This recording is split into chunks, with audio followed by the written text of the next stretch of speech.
Good afternoon, ladies and gentlemen. Thank you very much for joining us for yet another interesting and different session today. The reason why I call it different is that in the past, we have discussed things related to COVID, how COVID is going to affect us, how to be prepared, etc. But this time, it's a very, very important subject. It talks a lot about what behaviors should individuals have that are most sought after by employers and that can get them a good reward. So the beauty of today's session is that Corona or no Corona, COVID or no COVID, this is very useful information and be very relevant. For any employer, good work behavior is very, very important. And for employers, the important element in there is cohesiveness, productivity of employees, morale of employees, recruitment and retention of employees, and public perception of this organization. But from an employee's perspective, it means self-respect, respect for others, work efficiency, team dynamics, career growth, and above all, a good reward. Today, we have a very special guest with us, and as you can see on the screen, it's Stuart Dunlop. Stuart Dunlop is our regional director for the MESA region. With a bit of introduction, and then we'll hand over to Stuart. Stuart, how are you today? Good afternoon. Yeah, very good. Thank you. Yeah. Great. Okay. So I'll do a bit of your introduction, Stuart, and then I hand over to you. If there's anything else you want to add to your introduction, that'd be fantastic. Stuart has been working with ACCA since 2011. And however, he's lived in Dubai for 15 years. And prior to joining ACCA, he was holding senior management positions in Africa, the US and Central Europe with Thomson Reuters and the News and Media Group. Prior to Thomson Reuters, he held positions with the London Stock Exchange and Pricewaterhouse. Interestingly, and that's a fact that I've known only recently, that Stuart holds an honors degree in geophysics. Very interesting. And from the University of Birmingham, and a postgraduate diploma from City University, London. Stuart, I also remembered reading from your profile that you are a member of the Chartered Institute of Marketing as well. So, all right. So over to you, Stuart, on today's session, a very important session, and I'm sure a lot of people will benefit from this session, watching it live or watching afterwards. Yeah. Good afternoon, everyone, and it's lovely to be with you. I've got a small PowerPoint deck that I'd like to talk through initially that I hope will give the discussion some context.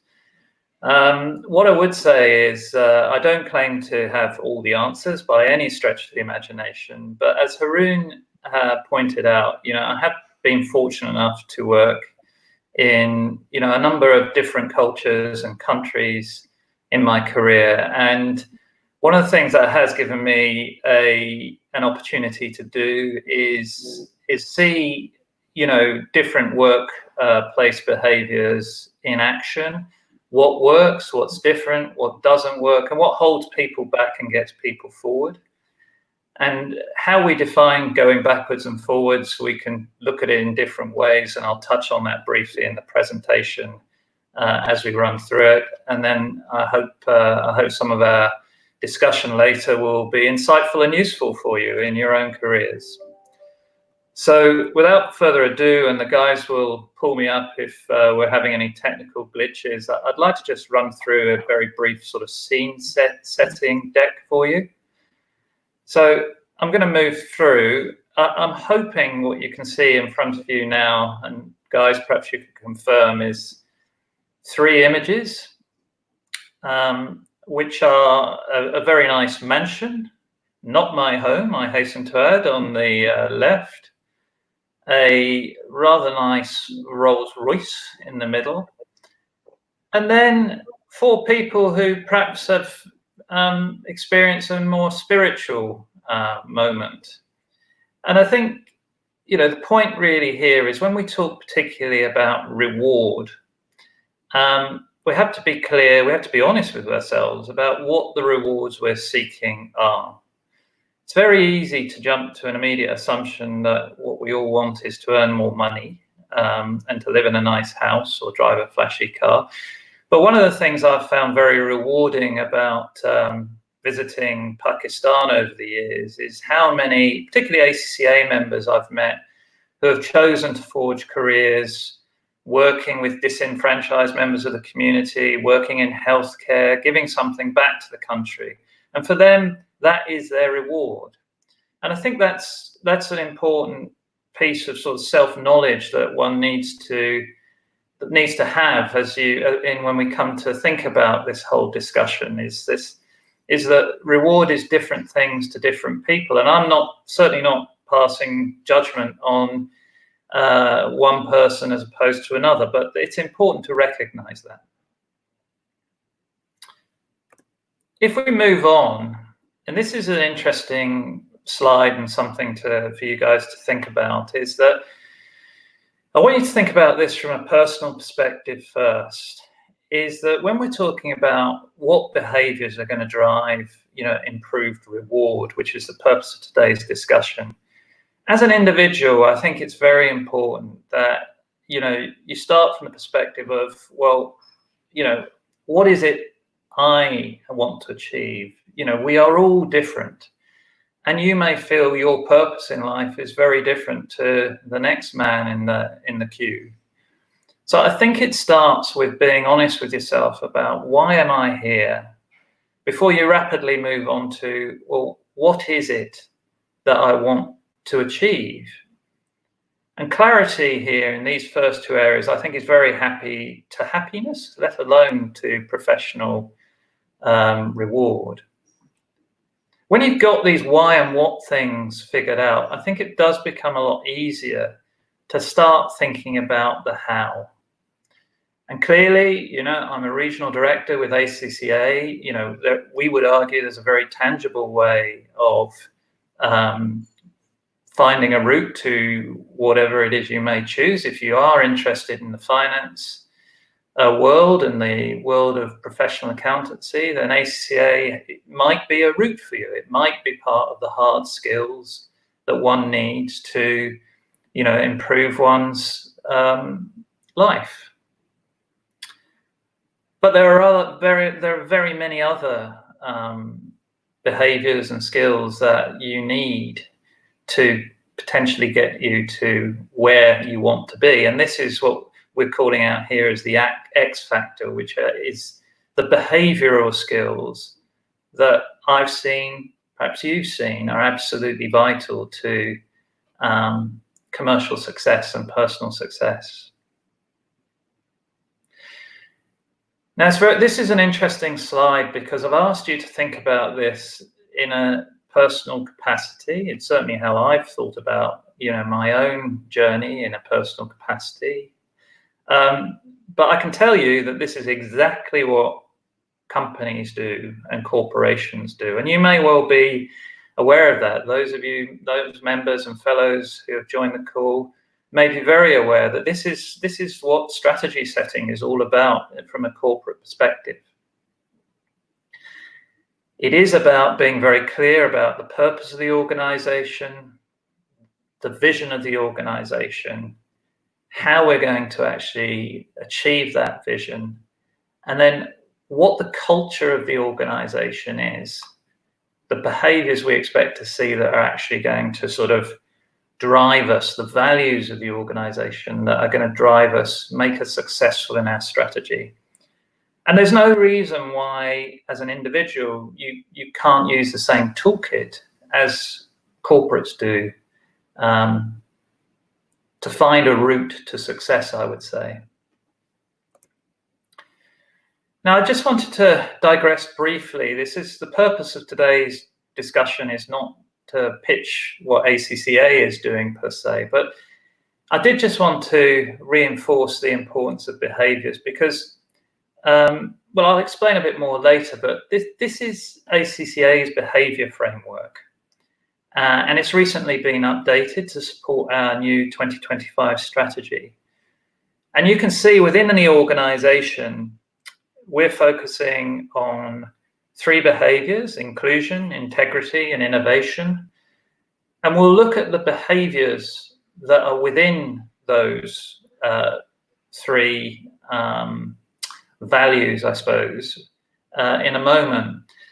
But the point I wanted to make here is, because the purpose of today's discussion was to talk about reward and behaviours, is I should share that, you know, when I come to my annual review and when I am reviewing my team, we do reflect on behaviours, and it does go into an end-of-year performance review and the salary increment that each individual receives. So serious corporate organisations, serious organisations do ensure that part of their annual performance review recognises how effectively their key people are demonstrating the behaviours that they expect to see, the winning behaviours they expect to see within the organisation. So I wanted to give a very sort of grounded view of this business of reward, is that, you know, I would expect many companies, if not most organisations where we see our members to be operating, to be recognising the behaviours that they expect their staff to be demonstrating, not just in the way they go about their business, but within their annual performance review. And in that sense, there is a very direct link between the values of an organisation, the behaviours that are going to support those values, and reward. Now, you might say, well, look, okay, I get that, Stuart. These values are all very nice: inclusion, integrity, innovation, but what do they mean? And within ACCA, we're very, very clear about the specific areas of behaviour that we're asking our team to focus on. And I'm not going to go through these in detail because it's not meant to be a presentation, it's meant to be a discussion today. But you can see there are many aspects of this that are intrinsically behavioural: collaborating with others, maintaining a focus on customers, continuous learning, which again, when we think about ACCA members and their ethics and professional skills, you know, they are intrinsic in this continuous learning commitment. So I think what I wanted to do is share how within our corporate environment, within ACCA, we assess behavioural development in an ongoing way. But this is a framework. Yes, we assess people at the end of the year, and you know, their salary increment ultimately depends partially on how well they demonstrate these behaviours. And we provide a framework for our employees. But ultimately, the responsibility to demonstrate for developing these skills and demonstrating these skills is the responsibility of the employee and their leaders. So my final slide today is just a reminder really for you before I hand back to Haroon. It's really, really clear to try and be as clear as you can be about your own purpose, vision, and strategy. And intrinsic to that is, you know, the values that you hold dear, and the way in which you're going to achieve those is really, you know, the probability of you achieving success, and we'll talk a little bit more in a moment with Haroon, often lies not in the hard skills you've developed. The probability of success is very tightly correlated, in my opinion, to some of the soft skills that you may have developed or may need to develop.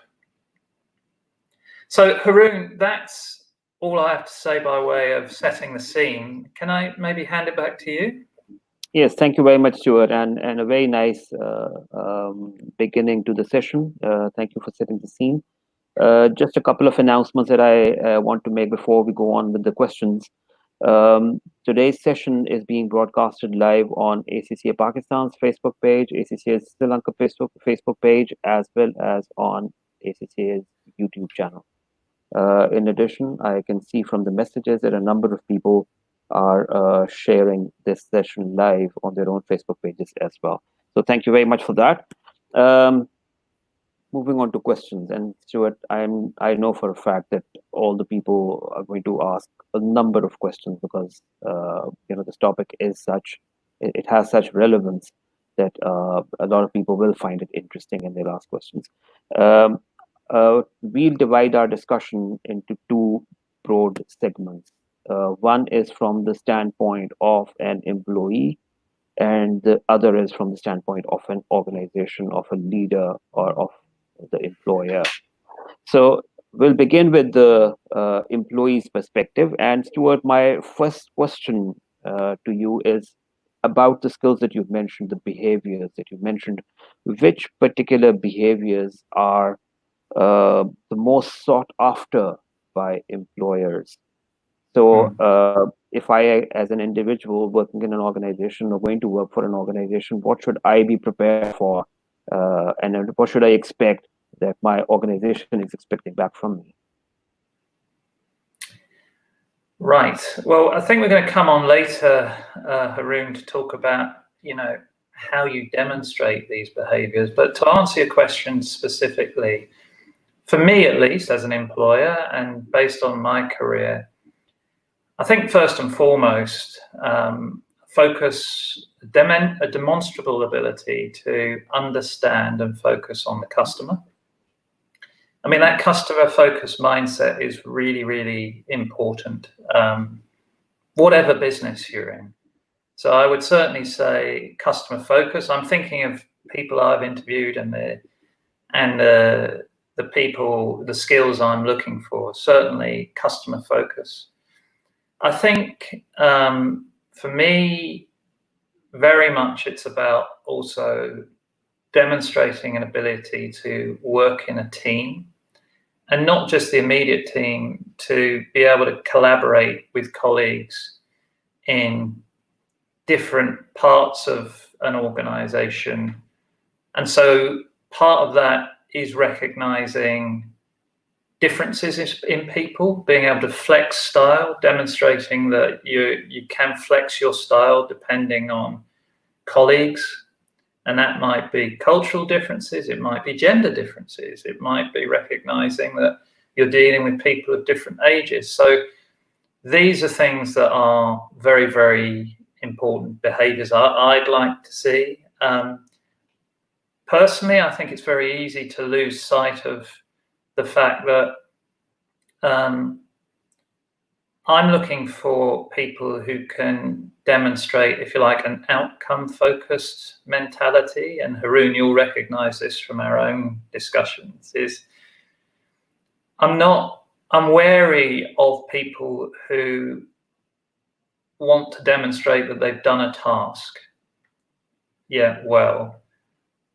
but struggle to understand that there's an outcome that we're looking for, rather than a set of tasks, because it's by focusing on the outcome that you might discover better, more efficient ways of achieving what you want to achieve. And given what we see in the world at the moment, that's really topical, isn't it? Because we're learning, because we've had to, about different ways of accomplishing the outcome,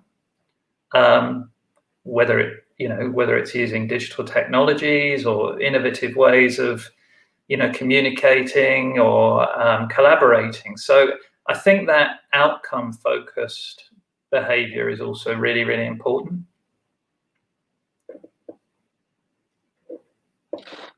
Stuart, what is your opinion about continuous learning? So, for example, as a behavior, how important do you think is that? Because there's a follow-up question about this, and I thought I'll get your opinion on learning as well, and ability to self-pace the learning. Well, that's a really good question, because obviously every ACCA member makes a lifelong commitment, and every professional, let's face it, whether you're talking, it doesn't have to be a chartered accountant, it could be a doctor. Thank goodness doctors make a commitment to continuous learning. But every professional makes a commitment to continuous learning, and And so, I think that if we look at that through the lens of behaviours, it is incredibly important.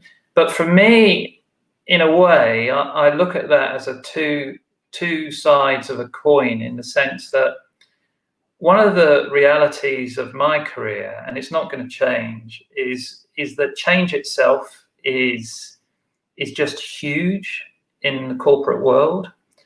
And therefore, if you don't have the capacity to learn and continuously learn in an environment that is going to continue, is constantly changing, then you're going to become obsolete very rapidly.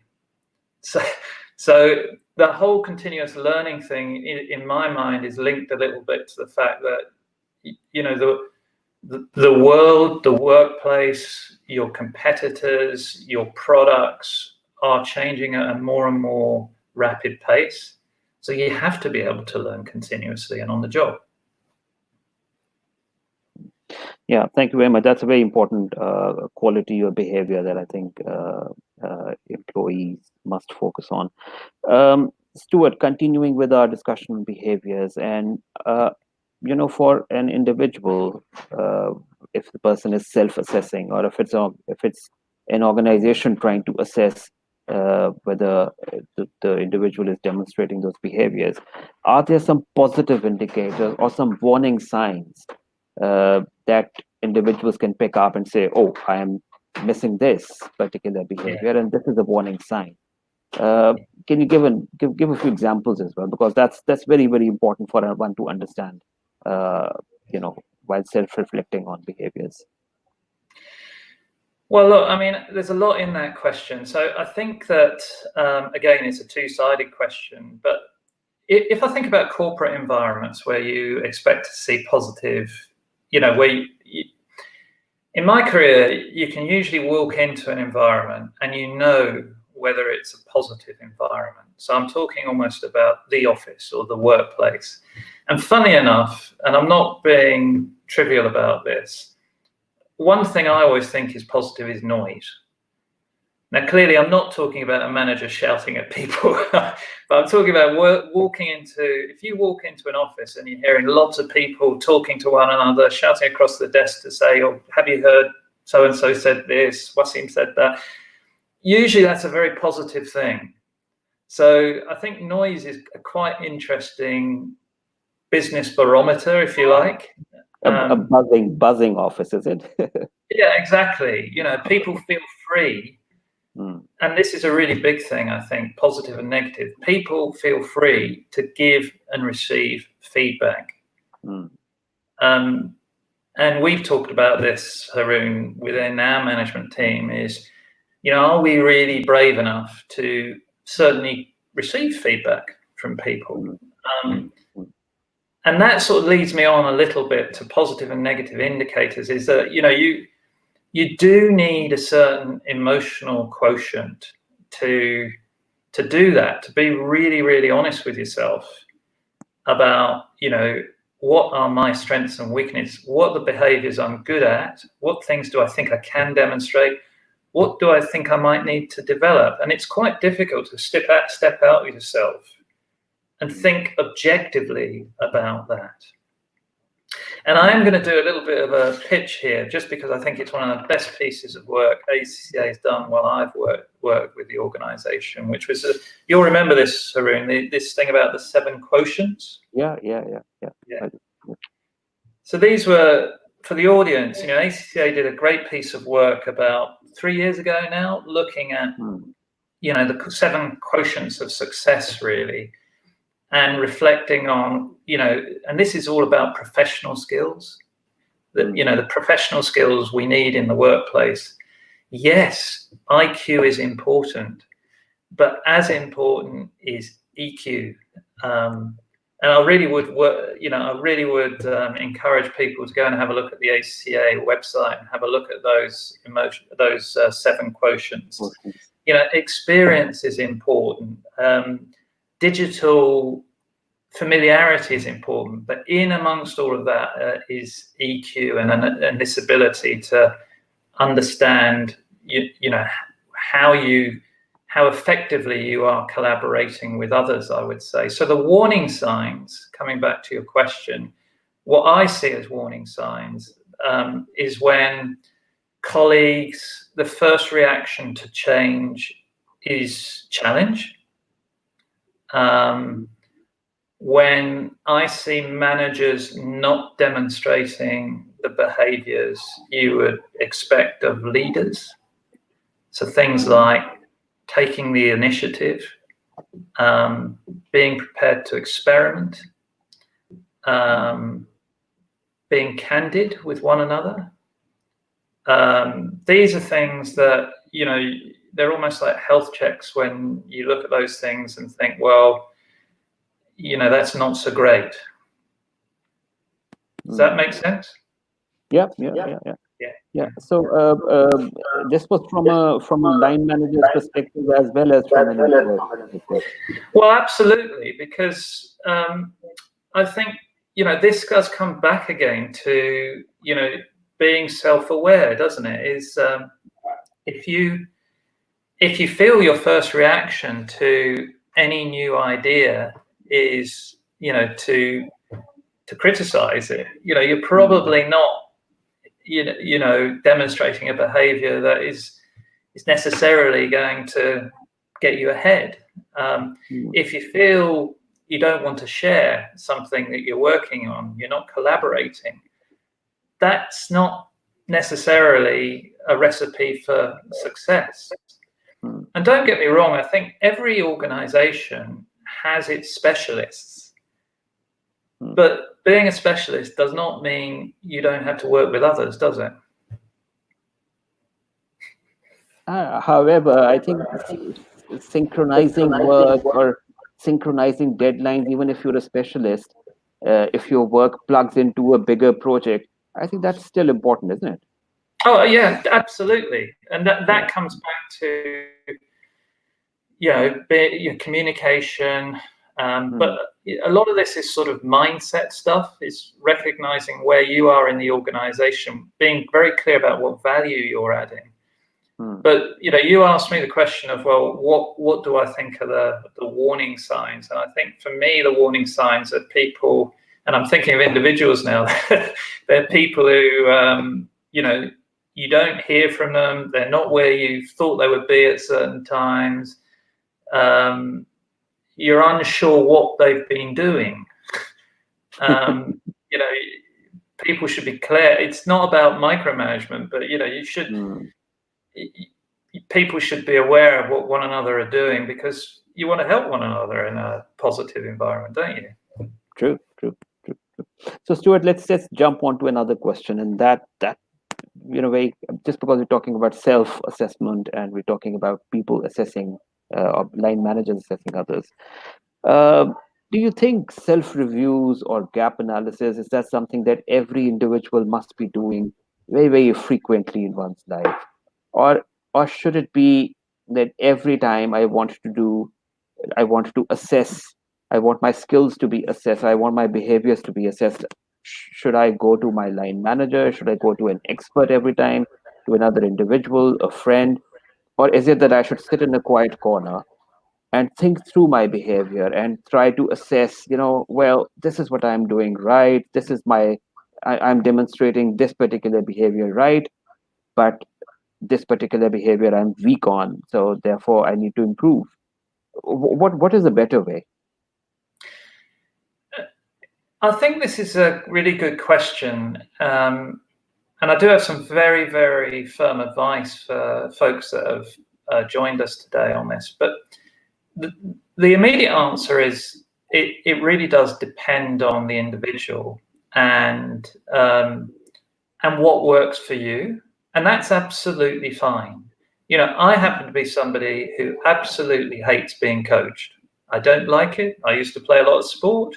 I didn't like it when I was a sportsman. So you know, I just don't particularly like being coached. However, I have a mentor, and I would advise anyone listening on the call, if you don't have a mentor, to think really hard about a mentor, because a mentor is somebody who doesn't necessarily have the stake in the advice that they are giving you, but you trust enough to value their opinion. And that's really, really helpful. So it's not all on you as an individual to try and figure out a path that is going to lead to success. I do think having a mindset which is about self-improvement is the key, is good. If you're fortunate enough to work in a corporate environment where your employer is prepared to invest in you, you have a great boss who's prepared to give you time, all of these things are great, good, and that, wonderful. But I think in the world of 2021, the individual has to take a lot of responsibility for their own development and their own behavioral development. Now, what's quite interesting, Haroon, is to me, there is an interesting practical side to this as well, in my experience. And funny enough, I see this a lot with younger colleagues, in that the younger colleagues I work for are not shy about asking for feedback, which is great. It's interesting and it's great. But the other practical thing I've seen is that a number of them are very, very clear about what their job description says, what they've been asked to do, and they're very happy to take on additional work, but they will bring their organization back to say, look, you're asking me to do this, I'm actually being asked to do this and this, this and this, and I just want you to know, these are things that I'm doing, my role has got bigger. So there's a practical side to not, if you like, feeling that you're being taken advantage of, which I also respect, because the workplace is a pressurized environment. Talented people will be asked to take on additional responsibilities, and we shouldn't just drift into that. I think people need to get the recognition for that as well. No, you're very right. So this reflects. This is a reflection on positivity of mindset when an individual is willing to take on more responsibilities and shows an eagerness to take on more responsibilities or more more work, which is rare. And if there is an individual who continuously comes back and says to you, look, this is not written in my job description, I'm not going to do it, this is not what I was hired for, I think these are all negative mindsets, or as we were saying, these are warning signs that should indicate to individuals that, look, this is wrong behavior setting in. Well, I think it's about, first of all, it's about not being passive. And secondly, I think it's about, as you say, rather than accepting things being thrown at you, is not being passive. Often, if you're being asked to pick up additional responsibility, believe it or not, it's a compliment. But then it's being prepared to reflect that back to the organisation in a positive way. Which is, hey, you've asked me to do these additional things. That's cool. But how am I going to be recognised for those things? And recognition comes back to the definition of reward. It might not be a financial reward, but it might be another form of recognition that you value, hopefully. So, Stuart, picking up on the term that you used, reward or earning potential, if you may call it another way, I mean, it boils down to if it's a myth or a reality that if an individual shows the right behavior, does that necessarily every time translates into a monetary reward, more earning potential, increments? Is that a myth or a reality? I think it's more a question, Haroon, of an individual having a compass that shows them the right direction. So it's not an absolute. And the reason I say that is because there's a lot of variables at play here. And let's talk about two, which is, first of all, a lot does depend on the environment, the corporate environment you're working in. I mean, you and I are talking about what we would consider to be a typical corporate environment. I have a lot of experience in typical corporate environments. I'm sharing that experience. We're not talking about being an entrepreneur or being an entrepreneur. Yes, there is some overlap in those behaviors, but you would expect, entrepreneurs, for example, to demonstrate, slightly different behaviors for success, just as you might do an army officer, for example. So I think one has to recognize that it does depend on the type of business you're in, and then the corporate culture you're in. You can have a corporate culture that really recognizes the behaviors it's looking for because they're a very values-driven organization. And as I said earlier, I gave an example. In that environment, you would expect compensation to be partially based on demonstrating those behaviors. And therefore, I could say quite confidently in that environment, yes, behaviors link directly through to reward. I think what I see, and I see a lot of this when I'm traveling in, members get frustrated because, they're not earning the financial reward that they'd hoped for. And of course, I can't get involved in a discussion with every one of those members, but I think it's worth just remembering that, the differentiator often, that the X factor that we alluded to in the presentation, is often two things. First of all, it is those behavioral skills. Yeah. And, if you've got two very competently qualified professional accountants, they're both professional accountants. How are you going to differentiate between them? Well, it's going to be the guy who's a really good presenter, the guy who is really good at collaborating, the guy who has led, big teams. So you have to recognize that the behaviors are significant differentiators. But it's not just having the behaviors, it's being in a position to demonstrate that you've got those behaviors. And that comes back to some of the challenges with, young folks who are starting their career and trying to have successful interviews. It's no different really in the workplaces. You can have a lot of those behavioral skills, but if you're not able to demonstrate them effectively to the right people at the right time, guess what? It's going to be harder for you to get that, reward that you're looking for.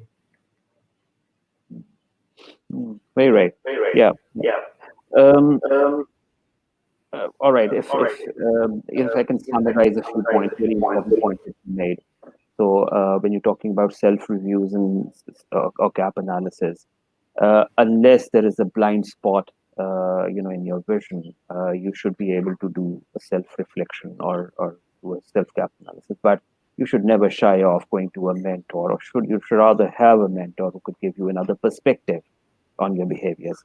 I think a very valid point that you brought up, and I think every young member watching or every individual watching this live show, I think should take this message away that self-reviews are important, frequent self-reviews are important, but at the same time, if there's a third individual who can give you another perspective on your behavioral contribution to your organization, that's the blessing. Number two is value addition. So yes, behaviors lead to increased earning, etc. But in between is value addition. So your behaviors, what value are they adding to a business, be it a corporate or an entrepreneur? I think in an entrepreneurship environment, the importance of the value that a member, that an employee is contributing to the overall business profitability, it is multiplied, it's amplified. But the corporate environment, it's an important for the culture as well. Let's move on to another interesting question, and that is usually a debated question. It's about who owns the responsibility of behavioral reforms or improving one's behavior. Is it the individual himself or the organization. Usually, the expectation is that there should be an HR department which should know what the skills gaps are, and therefore they should be able to recommend trainings and further development. Or should it be an individual who should be able to sit back, do a self-analysis, and then say, this is what I need to do better? Look, I think that more and more there are very, very few organizations in the world who can justify, I mean, this might not be what people want to hear, but I think there are fewer and fewer organizations that can justify that HR and talent department footprint to really, deliver behavioral development programs to teams, whether they're national teams or international teams. In my career, to be very honest with you, 15, 20 years ago, I was getting flown to the States for senior management conferences, wonderful, blah, blah, blah. But it's not just my employers. I've seen that, more and more the focus is put back on the individual to develop themselves. And I think that's just life. I think that's life in the public company world. But if you want to be more positive about that, I mean, you could look at it the other way and say, there are enormous bank of resources now available online to help the individual. And many of those providers of the courses I was going to 15, 20 years ago now provide them online. Go and have a look at them and use those resources. But I think you have to contextualize all of this, Haroon, because it does depend on the organization you're working in. It depends on that organization's values. It depends on that organization's culture. Because one thing I've learned, and one thing I'll continue to learn, is that you can have a really talented colleague, who has all of the hard skills and many of the soft skills. But if the culture of the organization is fundamentally different to the culture in which that individual wants to work and can work, it's not going to work. And I've had this personal experience myself. As I said to you earlier, I found myself working in a very big money broking operation in the UK. Pay was very good, but it was a very aggressive, money-driven, only money-driven organization, and I didn't enjoy that. Now, could I have done well there or not? It's irrelevant because I didn't enjoy it. Culturally, I didn't want to work there. And that's a really important thing, I think, to recognize, is that I've seen people dropped into it, and you can see it's not going to work because those behaviors, the corporate behaviors and the individual behaviors, are just too far apart. Yeah, thank you very much. And this is I think this is a unique situation where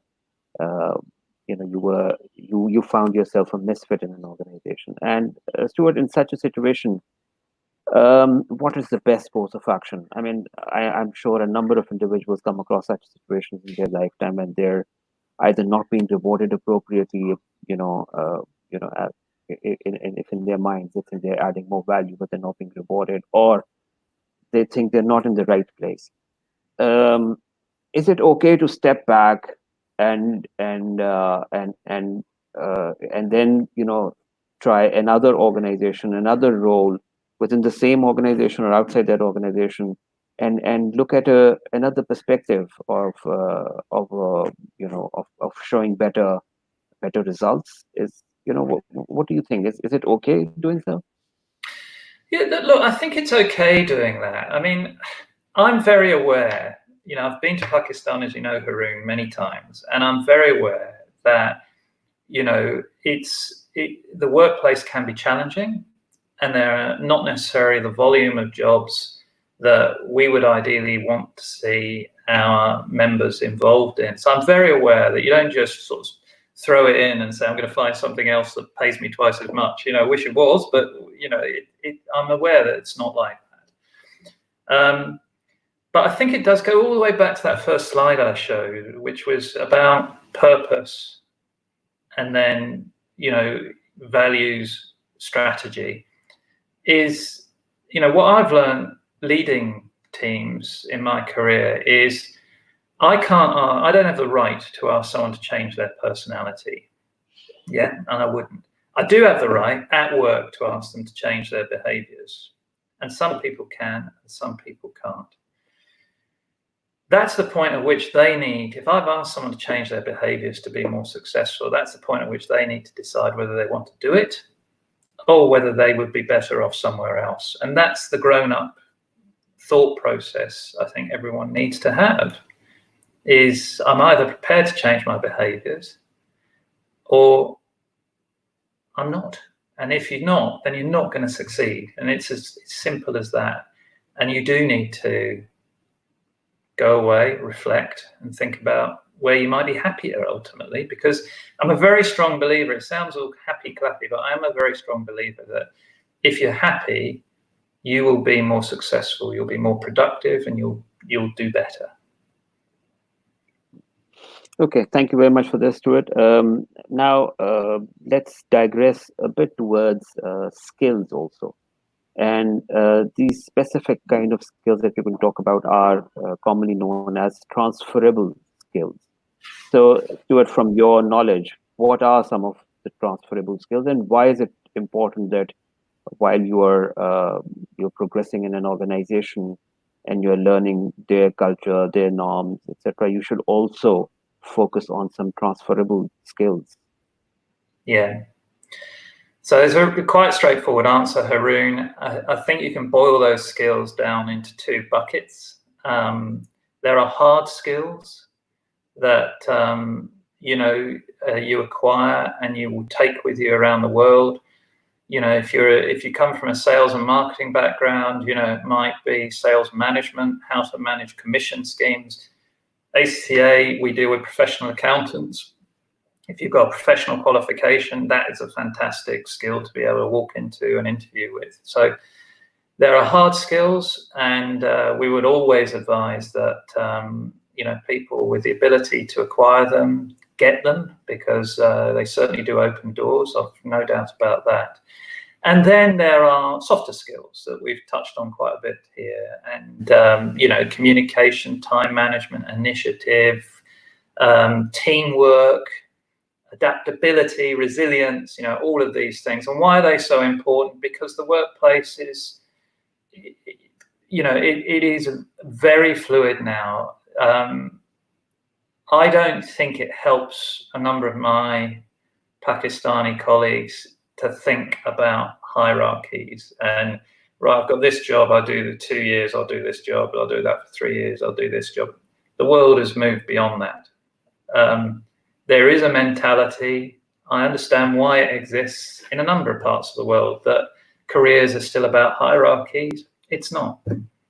It's about, it's almost like the segments of an onion, really. Is you develop, and actually you evolve, I would say, rather than go up a ladder. I don't think thinking of your career as a hierarchy is necessarily helpful. As you know, we've talked about that before. Yeah, important. Transferable skills, like you said, are becoming increasingly important, and the skills that you can take along as you switch roles within the organization, outside the organization. And it's important that individuals focus on them as they go along. And once again, reiterating the fact that the responsibility of improving skill set, mindset, or behaviors falls upon the individual more than it falls on any specific department in an organization or the organization as a whole. So I think, again, good takeaways for people who are listening. Moving on, going back to behaviors once again, and Stuart, we are increasingly seeing that organizations are paying a lot of importance to work behaviors prior to hiring an individual or while hiring an individual. So the hiring process now focuses a lot on assessing the behaviors at the onset, and there's a specific type of interviews known as behavioral interviews that are now becoming very, very common. Um, so just to give a few examples, an interviewer may ask an applicant to demonstrate a situation where he or to reflect on a situation where he failed in achieving a particular task, and what was the message? Was he able to determine the reason of failure, and what did he do next? It reflects on a particular mindset of reaction to failure as a behavior. Stuart, can you give our listeners and participants some tips about behavioral interviews, on how should one be prepared for such an interview? Yeah, I mean, it's a really good question, Haroon, and I would say so. We get quite a lot of support. I have had support throughout my career in terms of how one designs we call it a competency-based interview, as you say. So of course, when we're interviewing folks, we do interview to make sure we've validated their hard skills, but we don't, I mean, we maybe spend 1 minute talking about hard skills. So in terms of competency-based questions, it's very much about, can you give me an example of how you collaborated very effectively with a team in a different part of the organization? And actually, the real question often comes next, which is you'll get a response, and then, and what did you learn from that? And these are very, very common, and it's amazing when you're interviewing people, they either understand how to answer these questions or they don't. And if they don't, sadly, they crash and burn. And the answer is, for those people listening in, just to give a bit of friendly advice, is there's a really important technique for addressing behavioral questions. It's just an approach, and you have to learn it. You have to learn it, which is something called the STAR technique. And without going, I'll let people go scurrying off to the internet to check it out, but without going into detail, it's about reflecting on a situation, thinking about the task and your role at that point, sharing the actions you took, and then sharing the results. And talking to you now, you've done these interviews as well, is that, it sounds really easy, but it's a real skill. It's a real skill being able to answer those competency-based questions using that type of approach. So if I had some advice for people dialing in when it comes to interview, it would be get good at using the STAR technique. And it's not some unique, workaround. It's just the way you perform in an interview will have a significant improvement if you are good at that. And, the last time I did, thankfully it was a while ago, it was a real struggle. It's very difficult when you're in an interview situation to use that technique, pull out those examples immediately, quantify and respond. But yeah, that's some advice. So one suggestion would also be go prepared with all the examples, all the your past experiences in mind, and what did those experiences teach you. So a lot of examples that you would like to mention, experiences that you would like to mention in an interview. Go prepared with them. Yeah, definitely go prepared with them, but don't be afraid to use personal examples, because people are interviewing you for your skills. If you're young, it might not be that you've recently led a team working with another project group. Everyone understands that. Use an example from your personal life. It's the behavior that people are interested in. Yeah. Okay, Stuart, in the interest of time, we'll just we jump over to the other section of our discussion, and that's about an employer's perspective or a leader's perspective about behaviors. And although I have about 3 or 4 questions listed down here, but I'll jump onto the one most critical question, and that is choosing the right talent is very, very important for the organization as well as for the individual who has to finally be a manager or a leader. So in a situation where there's a match up between technical competence versus work behavior. Yeah, so let's suppose 2 individuals. One has excellent technical capabilities, but below average or average work behavior, as opposed to another individual who has mediocre technical capabilities but excellent work behavior. Who would you think would be the one who gets chosen? Well, I would say 4 times out of 5, it would be the latter. Because the work behavior. Yeah, it's the person who demonstrates the right behaviors. Because if you have the right behaviors, you can develop the skills. That's 9 times out of 10. That's going to be easier than someone who has the technical ability but doesn't have the behaviors. And I've seen this time and time again in my career. It's very difficult if somebody fundamentally finds it difficult to collaborate with others, to change that. It's much easier to take somebody who's great at collaborating with others, but we need to bolt on some specific, hard skills.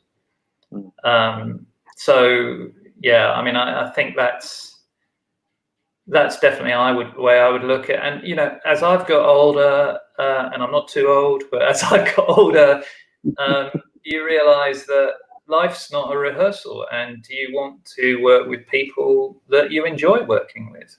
I don't want to come in and work with people that I don't particularly. They don't have to be my friends. I'm not saying that, but I don't want to work with people who are hard work to work with, because there's so many talented people out there. True. No, I think that's a very important message that you just gave. I think another way of looking at it would be that an individual who has all the right behaviors in place and he demonstrates them, for that individual to be able to learn new skills or new techniques to work would not be very difficult. I think it should be easier. But for an individual who has the technical skills but demonstrates the wrong behaviors, so for example, is not very good at team working, is not very good at taking an ethical approach while taking decisions, is a bigger risk for an organization, don't you think? So, and these are the risks that organizations would want to avoid. So, a very, very strong message for all the people who are watching. When you are in such a situation, you should be prepared to demonstrate your good behavior. You should be able to, yes, the technical capabilities are underlying, right? In complete absence of these technical capabilities, of course, it's a difficult situation. But with the technical capabilities you have, topped up with the behavioral skills that we're talking about, I think you are the most ideal candidate for that an organization might be looking for.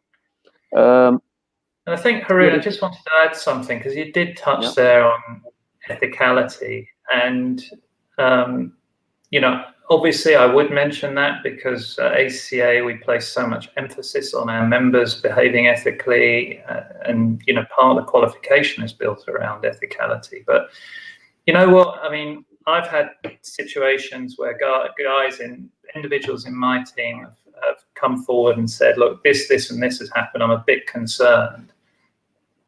And I can tell you, when somebody engages you in that discussion about, do you think we've done the right thing here? This is the dilemma I'm facing at work.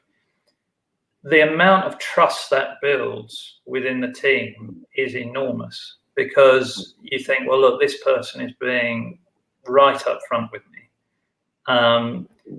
And let's face it, in our part of the world, we're regularly faced with those ethical dilemmas. So, that is a really, really important dimension to this. You're right. Thank you very much, Stuart. And let's very quickly move on to some comments and questions that our participants have put in there. Um, there is a question first of all, there's a comment by Ashfaq Mughal, and just because it was about the discussion we're just having, I'll mention it first. And thank you, Rashid. The comment is up on the screen. Work behavior takes lead over technical expertise. So I think that's a given. Thank you very much, Ashfaq, for agreeing.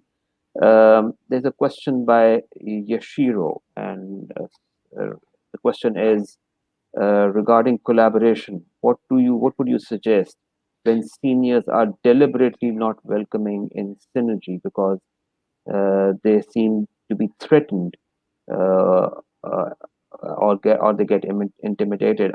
You must have heard, that complaint coming from junior employees. What should be the course of action? Is that very common, Stuart? First of all, I'm trying to think of a point in my career. I think there is an element of, and I do appreciate it takes a little bit of bravery, but I do think there's an element of asking why senior people are demonstrating that and being prepared to be a little bit brave. It doesn't mean you have to confront them, but I don't think it's not fair to you as an individual not to have that discussion and say, listen, I feel I'm being excluded and it's my development. I want to develop my own career. I want to help you. I think, in my experience, my personal experience, it's never been something I'm prepared to spend too much time doing, is second guessing my boss's mindset. Yeah. I would much rather go and ask and say, you don't seem to be sharing, or you don't seem to be prepared to collaborate. Is there anything I can do more? Because I want to support you. So it's like trying to build that bridge. And who knows where that conversation will go. I mean, if you're fortunate, it will change the dynamic of that relationship. If you're unfortunate and you've got a dud manager, then you might have to go back to one of those periods of reflection about whether you feel you're in the right place to grow. Yeah. Yeah. And you should not be scared of that. That's what we agreed as well. Another question from Adnan Salat, and the question is, all right, let me put the question up first and saying, what if you believe that you've been doing the right thing, demonstrating the right behaviors, but when it comes to getting promotions or increments or getting the reward, it becomes politicized, which means somebody had a personal favorite and therefore gave a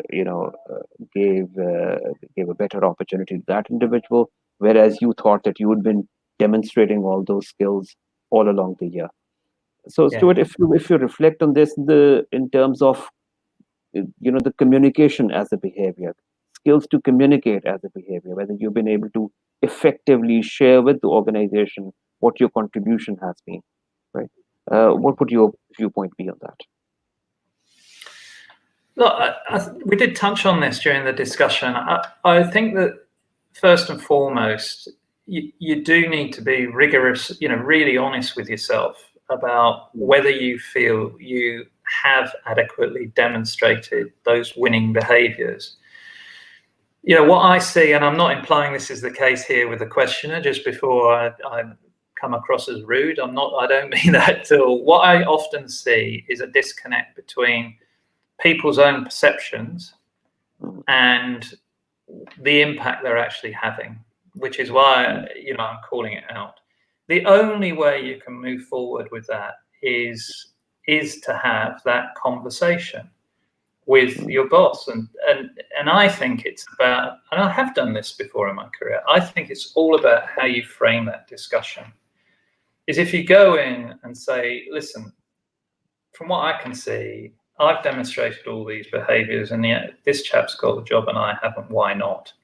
What you're really saying to your boss is, well, actually, I don't think you're very good. And that's not going to set you up for a successful discussion. Mm. You've got to be a bit humble to start with. You can be pretty tough at the end, but if you're humble to start with and say, listen, I was really surprised by that decision. Clearly, I'm not doing something I thought I was. Could we discuss that? That's a different way, I think, to get to the outcome. And it does always come back, doesn't it, to these frustrations we have in work, these disappointments. We all have disappointments in work. It's about being really clear about the outcome you want. And if the outcome you want is to understand why you didn't get that job, you've got to think of the best way of getting to that. And it's unlikely the best way of getting to that is by confronting someone. But that doesn't mean a conversation shouldn't take place. A conversation absolutely has to take place, because you need to understand. And if you're not being treated fairly, you need to do something about that. Yeah. Stuart, I was reading some very interesting comments yesterday while going through some researches. If you're doing a comparison, I mean, talking about negotiations, and it's a negotiation about getting a job or getting an increment. If you're talking about the male population, 55% of men are ready to go on and negotiate their salary or negotiate a job. However, in case of women, the percentage is only about 7%. Only 7% women are willing or have the courage to go back and negotiate on their salary, or negotiate on their work, or negotiate on getting a job. Without going into gender discrimination, is this particularly a trait which can be associated with women, or is it not? Right. Well, how personal? And I promise you, I'll have the most difficult question in the end. Well, there's a personal and a professional dimension to this. And I'll only touch on the personal briefly. I do have a working wife, and we have had those discussions in the past. Right. I think it is a little bit of a challenge. And I'm not hesitating because I'm trying to avoid the question. I've got a lot of thoughts on this. I mean, frankly, I find it really, really, really frustrating. We see this, as you know, Haroon, in our membership, the number of women who can sail through these professional exams and then do not go on to membership, or go to membership and fall off membership for a number of reasons. And obviously, we understand, and employers understand, that women quite often end up juggling more balls than the guys in life, with families and so on and so forth. So all of that in there.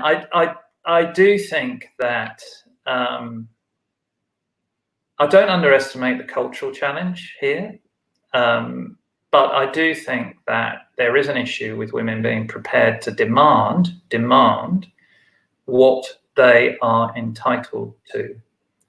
And unfortunately, we have a female chief executive, Helen, and this is very much one of her, pet subjects, is how do we as an organization support women, and our members particularly, as far as possible, and empower them to have those challenging discussions.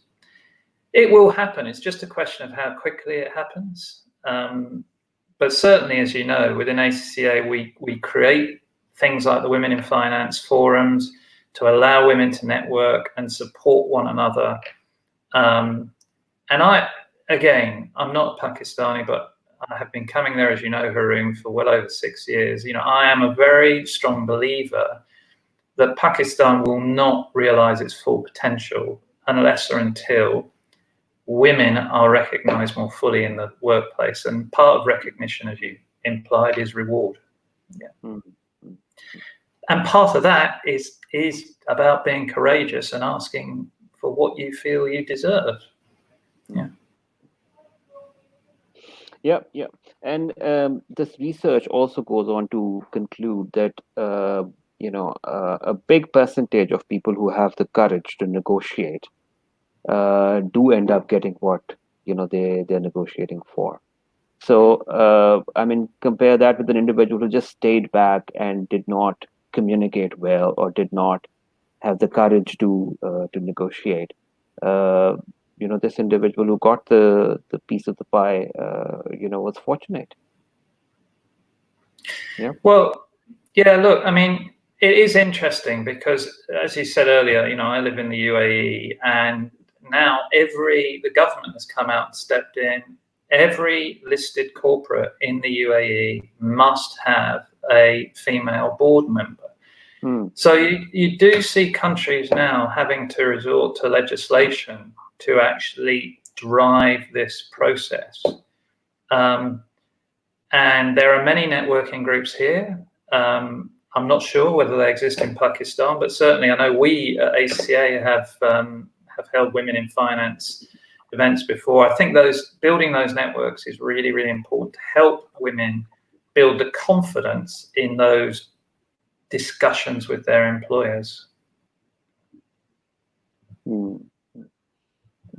Great. I think that's a beautiful conclusion to our conversation, Stuart. And I think we've talked broadly about a lot of things today. Yes, we concluded that good behavior translates into reward at the workplace. Is it monetary reward all the time, or is it non-monetary, or is someone looking for a monetary reward at all or not? That's a discussion that can continue further. There are a few more questions, but in the interest of time, I mean, we have answered most of those already, Stuart. But if you can allow me one more question, and that is, sure, yeah, no problem. That's a question by Fawad Khan. This particular point that we've not that openly discussed. It's about an individual who gets who's in a situation where the senior passes on a lot of work and puts a lot of pressure on the individual, and the juniors are almost every time in a difficult situation with regards to meeting deadline or catching up on work. Is that a normal? Is that something that should be taken as a normal and happens in all the workplaces? Or if it is not, what should a course of action that junior that individual should adopt? Yeah. Look, it's a very good question. I think that in some cases, if I'm really honest with the questioner, you have to call out for what it is. In that there's an element of corporate dishonesty, in the sense that sometimes you see some of the biggest organizations, I'm talking about the world of accountancy here, with very clearly articulated corporate values. But when you come down to audit period, you look at how some of the trainees are being treated, and it's not good. Yeah. So I definitely hear where the questioner is coming from. I think that there's a tendency, and I have seen this a lot in the region, I think there is a tendency, an unhealthy tendency, for some of the big training firms, audit firms, to almost breed this culture that we're toughening you up, and you've got to be prepared to work these crazy hours, and I went through the same thing, blah blah blah. And if I'm honest with you, I don't think that's a good thing. I don't think it's good for the profession, actually. Those days, with the level of automation coming in now to the profession, those days have gone. You don't need to work those type of hours. So coming back to that dilemma that the colleague who raised the question had, I do feel that it is worth, again, being mature about it and having that discussion, because it's one thing being asked to work hard. Yeah, I don't mind working hard. I know you don't mind working very hard. it's another thing to be put under unnecessary pressure, and that's just poor management. Yeah. So I think being brave enough to positively say, I'm very happy to work really hard, and I know what's expected of me, but I don't need this to perform, is worth considering. Let's put it that way. What do you think? Yeah, I think good advice. I think in the first instance, if it is a one-off, where the situation is such that individuals or the organization is under some time pressure, one-off situations I think should not be an issue. And in fact, a positive behavior, if reflected in a situation where the organization needs more, more contribution from individuals, I think that should be appreciated. If it is a routine matter and it's happening time and again, Stuart, I fully agree with you. There has to be a conversation between the line manager and the subordinate, and that conversation should again take a positive turn rather than creating a bigger rift between the line manager. It should take a positive turn, and it could be in a way that, look, our work the work quality can be improved if if you're given more time frame, a better time frame, smarter deadlines rather than shorter deadlines. So I think there are many ways of dealing with it. However, I think such a situation should pass a test of some questions that you should ask yourself: that is this becoming a routine? Has this been happening too many times now? Is it me particularly who's being put in the spotlight? And only then you make a move. Do not get misled into a situation where the manager is probably trusting you more than others and therefore giving you more responsibility, whereas whereas you as an individual are taking that negatively and thinking that, look, why do I get pressurized all the time? Why is it that other employees are having a good time and I'm not? So be very, very careful when you go on and have a discussion with your line manager about this thing. Yeah. Yeah, no, I think, look, I wouldn't advise anyone to sort of blunder into an outright confrontation with their boss. I mean, that's not sensible ever. But it doesn't mean that you shouldn't have that conversation. And sometimes that requires a bit of bravery, and it certainly requires a lot of planning. But I would argue that any boss worth his salt should respect somebody who's prepared to have a conversation. But I suppose, listen, I've got a friend here in Dubai who's a very, very senior lawyer. He's around my age, and his client had him working until 12:30 last night. It happens. So, I'm not trivializing that. Does that mean that's best practice? Does that mean that's what good looks like? No, it doesn't. But for the colleague who asked the question, it may not help, but it does happen. Yeah. Right, Stuart. Thank you very much. I think that was very interesting conversation, and I'm sure very, very, good benefit for all those who so far watched it and who are going to watch it afterwards. Thank you very much, Stuart, for taking time out. Thank you very much for the extra 25 minutes that we've asked of you on a busy day. While Pakistan, Bangladesh, and Middle East go for their Eid holidays, and in Pakistan, the Eid holidays have already started. We wish all our colleagues who are celebrating Eid a very happy Eid Mubarak. And Stuart, any final thoughts, messages from your side before we call it off? No, look, I hope those of you who joined found that valuable. I really do. And as Haroon said, I wish you all Eid Mubarak. Have a great few days. Obviously, it's probably, we hope it will be a unique one given the circumstances, but do enjoy the holiday. Yeah, and do self-reflect. I mean, if you've got 5 days off, time for self-reflection. Thank you very Absolutely. much, Stuart. Thank you very Okay. much. Thank you. We enjoyed Take the care. session. Take care. And Allah Hafiz, everyone.